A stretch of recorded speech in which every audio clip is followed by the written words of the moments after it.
History is the hard-fought road from ambition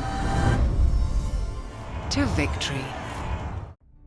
Hey everybody, this is Leana Hafer bringing you the first gameplay reveal for Age of Empires 4. The footage you're seeing here is from a hands-off presentation, but I also got to talk to Relic and Microsoft and ask some questions to add a little bit more context to what we're looking at. Starting out here with one of the 4 factions we know about so far, out of the 8 that the game will be launching with, which is the Indian Delhi Sultanate. My biggest question with Age of Empires 4 was, is this going to look more like an old school Age of Empires game, or is it going to look more like a Relic game?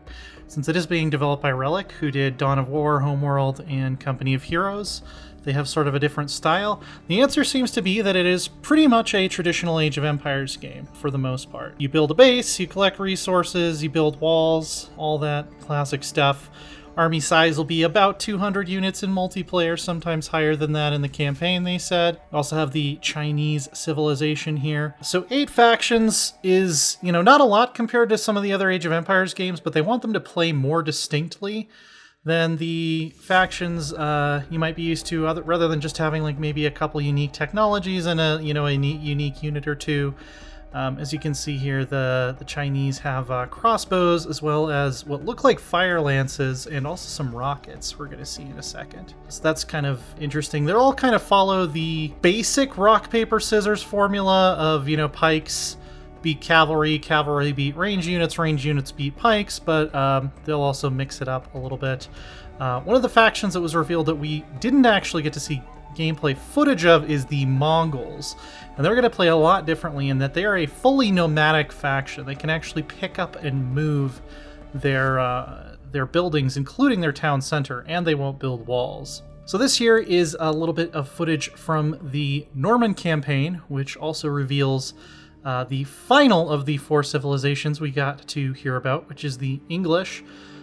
It's sort of being presented, they said, almost like a documentary, where they're actually going to use like live action drone footage of some of these battlefields. It's going to kind of follow William the Conqueror and his descendants and all of the sort of power struggles they got into down the line in establishing modern England. One of the coolest things that we learned about all of these factions is that as you progress through the ages, in addition to changing visually and what units you have access to, it's actually going to change the language that the units are speaking when you click on them and give them orders. So like in the Dark Age, English units will be speaking Old English, like Beowulf Old English, and then they'll progress to like Middle English, up to early Modern English in the Imperial Age, which is more kind of like Shakespearean. Here we can see some of that live action footage they're talking about. They're going to have narration going, not just between missions, but also while you're playing too, to kind of describe what you're doing and what your objectives are and why you have those objectives, which is pretty cool. So yeah, it's very much, they said, a game made to satisfy Age of Empires fans, more so than fans of other Relic games. There are some nice little touches in here. They added the ability for units to hide in forests,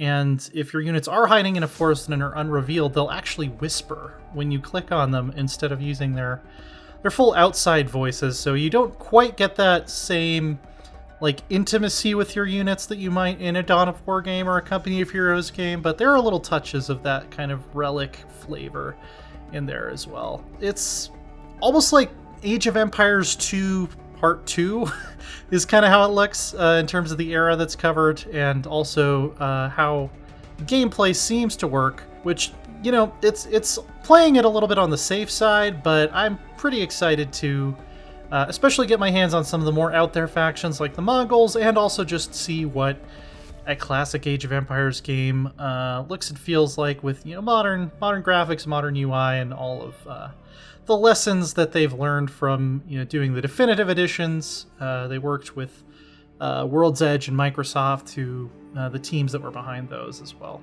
So that's about all we got to see so far, but more details are to come. So for everything Age of Empires, keep it right here on IGN.